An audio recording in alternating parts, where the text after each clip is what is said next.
tout le monde, j'espère que vous allez tous et toutes très bien. On se retrouve aujourd'hui pour parler vacances. Et oui, mine de rien, nous arrivons fin mai, début juin. Donc certains vont commencer à partir en vacances peut-être au mois de juin, d'autres en juillet, août, septembre. Donc voilà, je voulais voir avec vous un peu comment ça se passait. Ça s'était passé pour moi en tout cas pour faire mon budget vacances. Sachant que je pars en vacances la dernière semaine de juillet et la première semaine d'août, donc à cheval sur 2 mois, et que je pars seule avec mes 2 enfants, puisque mon mari malheureusement travaille et ne pourra pas venir avec vous. Donc j'ai pris ces documents, j'ai acheté ces documents à Budget-Chris. Donc dans le budget pour tous, il y avait la partie réservée aux vacances. Donc il y a 4 feuilles différentes. Il y a le budget vacances. Il y a le planning vacances pour donner une idée de ce qu'on peut faire pendant les vacances. Il y a le suivi d'épargne parce qu'évidemment pour partir en vacances, il faut mettre l'argent de côté pour éviter de prendre sur ses épargnes déjà existantes. Donc là. Et le suivi des dépenses pendant les vacances pour savoir justement où on en est par rapport au budget que nous avons attribué aux vacances. Alors je vais voir un petit peu tous ces documents avec vous. Donc là, moi, clairement, comme je vous l'ai déjà dit, je pense cet été, je pars en Vendée. Donc, je pars en Vendée, au Sable d'Olonne. Ma maman fait du saisonnier là-bas. Elle y vit et elle a 2 appartements qu'elle loue. Et elle nous a proposé gracieusement de nous en prêter un pendant 15 jours. Donc, ce qui est super, puisqu'évidemment, nous n'avons pas du coup de budget à prévoir pour ce qui est du logement. Donc ça fait déjà une sacrée économie, surtout quand on pense aux locations, au prix des locations quand on part dans cette période-là, fin juillet, début août. Voilà. Ensuite, donc deuxième chose qui coûte quand même assez cher, c'est la partie transport. Moi, je descends en vacances en voiture. C'est moi qui conduis. Et nous avons l'avantage d'avoir une grosse voiture, mais qui est diesel. Du coup, ce qui est quand même un coût moins important quand on fait des longs trajets. Du coup, ce que j'ai fait, c'est que je suis allée sur le site Mappy, ou l'application Mappy. J'ai fait Le Havre, les Sables d'Olonne, et j'ai regardé le budget que ça pouvait coûter. Et du coup, c'est ce que j'ai fait. J'ai arrondi, j'ai mis 100 € à l'aller et 100 € au retour. Donc, entre l'essence et les péages. Là-dessus, j'ai également compté 50 € d'essence sur place si on souhaitait faire n'importe quoi, des visites avec la voiture. Je vais essayer de faire énormément de choses à pied, mais il est possible que j'ai quand même besoin de la voiture pour faire certaines choses. Du coup, j'ai prévu également 50 € pour la partie essence sur place. Ensuite, donc évidemment, la partie nourriture et activité, puisque certes, nous allons aller à la plage, mais nous n'allons pas faire que ça pendant tout le séjour. Et pour la nourriture, évidemment, il y a un Leclerc juste à côté. Du coup, j'ai prévu de faire un plein de courses ou un drive en arrivant pour pouvoir être tranquille à ce niveau-là. Donc, nous, il faut savoir que en temps normal, à 4, avec un bon mangeur, on est à 70 € par semaine en termes de nourriture. Là, j'ai compté juste pour mes loulous et moi 50 €. 50 € par semaine et je pense que j'ai vu large. Donc s'il y a de la marge et s'il en reste sur la première semaine, je le remettrai sur la deuxième semaine et ce qui en plus, je le mettrai de côté ou on s'en servira pour autre chose, les activités ou peut-être un restaurant qu'on n'a pas spécialement prévu de faire. C'est vrai que seul avec 2 enfants, un restaurant, c'est pas toujours évident, surtout pour les tenir, même si les miens sont sages là-dessus. Je sais que j'ai pas trop de soucis à me faire. Mais bon, on ne sait jamais ce qui peut arriver. Et j'ai prévu également 100 € par semaine pour la partie activité et loisirs. Donc pareil, ici, sur la première semaine, les 100 € ne sont pas dépensés. Ils seront remis, bien sûr, sur la deuxième semaine de vacances. Voilà. Donc là, si vous avez bien fait le calcul, 250 et 300, nous sommes à 550, sachant que j'ai prévu un budget donc de 500 € pour mes vacances.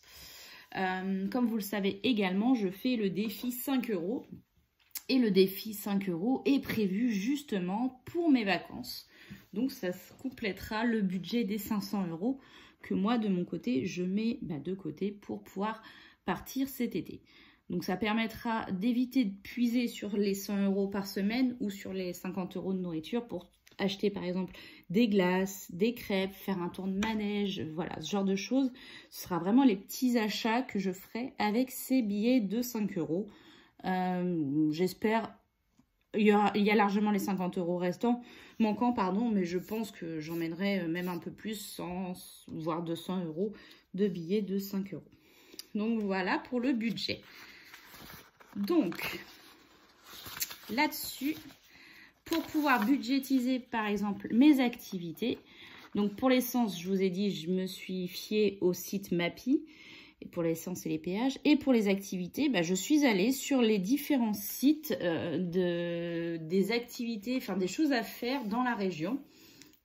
Alors on connaît déjà quelque chose, on aime bien faire certaines choses et du coup j'ai commencé à les budgétiser, sachant que mon loulou a moins de 3 ans, donc lui ne paye rien.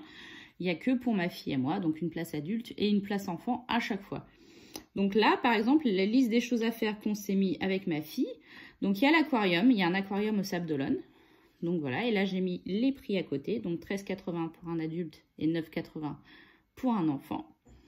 Il y a également l'aquarium à Noirmoutier. Donc c'est un petit peu plus loin, d'où le budget essence que j'ai prévu. Parce que là du coup on en aurait vraiment besoin de la voiture. Donc à 13 € adulte et 10 € enfant. Il y a le zoo des Sables d'Olonne qu'on aime beaucoup faire et bien sûr qu'on se fera. Donc à 16,50 € un adulte et 12,50 € un enfant. Il y a ce qu'on appelle également les salines. Donc c'est une petite visite en bateau pour permettre d'aller voir justement les salines. Donc où est fait le sel et le gros sel qui est quand même quelque chose de réputé et de connu en Vendée. Donc il y a ça aussi qu'on a prévu de faire. Donc ça c'est un petit peu plus cher puisqu'on est à 22 € et 12,50 €. On aime beaucoup également aller au château qui est dans le village voisin. Donc on appelle ça le château de Talmont.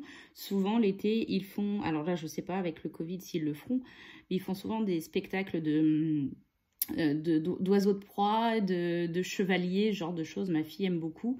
Et ils font également, pardon, de temps en temps des nocturnes avec des contes et tout ça. Donc ça je pense qu'on se le fera au moins une fois, voire 2 fois. Et enfin, le petit train de la ville des Sables d'Olonne pour pouvoir faire un petit tour dans la ville en petit train. C'est sympa aussi.